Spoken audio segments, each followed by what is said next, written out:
Pagi Bu Isti dan teman-teman, pada kesempatan kali ini kelompok saya akan membahas tentang sejarah VOC. Sebelum itu mari kita perkenalkan kelompok kami, ada saya Dustin, ada Jarvis, Kevin, dan Gilbert.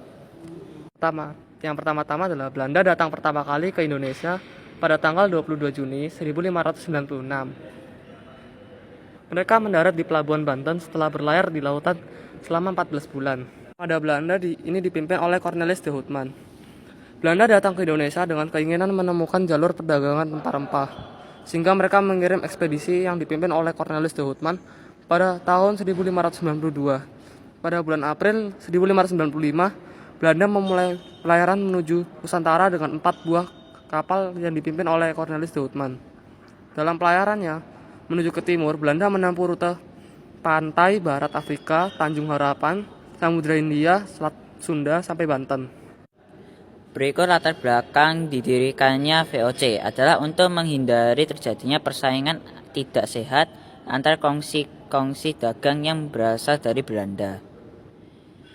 Verenigde Oostindische Compagnie atau VOC yang didirikan pada tanggal 20 Maret 1602 merupakan persekutuan dagang asal Belanda yang mempunyai monopoli kegiatan-kegiatan perdagangan di Asia.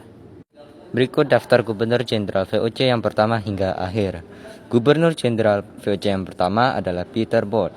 Gubernur Jenderal VOC yang pertama adalah Peter Both. Masa kepemimpinannya dimulai dari tahun 1610 hingga 1614.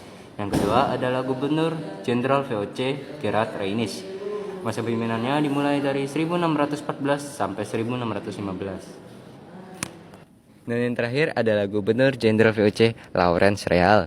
Masa kepemimpinannya dimulai dari 1615 hingga 1619. Masa kejayaan VOC di Nusantara tak memakan waktu lama. Pada abad ke-17 dan ke-18, VOC atau dikenal juga sebagai Perserikatan Dagang Hindia Timur berkembang menjadi serikat dagang yang paling sukses. Kesuksesannya berhasil menekan para pedagang Inggris dan Portugis yang telah terlebih dahulu mencapai Nusantara. Penyebab VOC bangkrut adalah VOC bangkrut dengan utang 136,7 juta gulden atau setara dengan 2 triliun. Dan kekayaan berupa kantor dagang, gudang, benteng, kapal, serta daerah kekuasaan di Indonesia. Nah, itu dia penyebab keruntuhan VOC yang berakhir pada tahun 1799. VOC dinyatakan bubar oleh Gubernur Jenderal VOC Van Overstraeten. Semua utang piutang dan segala milik VOC diambil alih oleh pemerintah Belanda. Pada saat VOC bangkrut, Indonesia dipimpin oleh pemerintah kolonial Belanda di Indonesia dipegang oleh Gubernur Jenderal Johannes Siebert yang menggantikan Gubernur Jenderal VOC yang terakhir, Pieter Gerardus van Overstraeten pada tahun 1796 sampai 1801.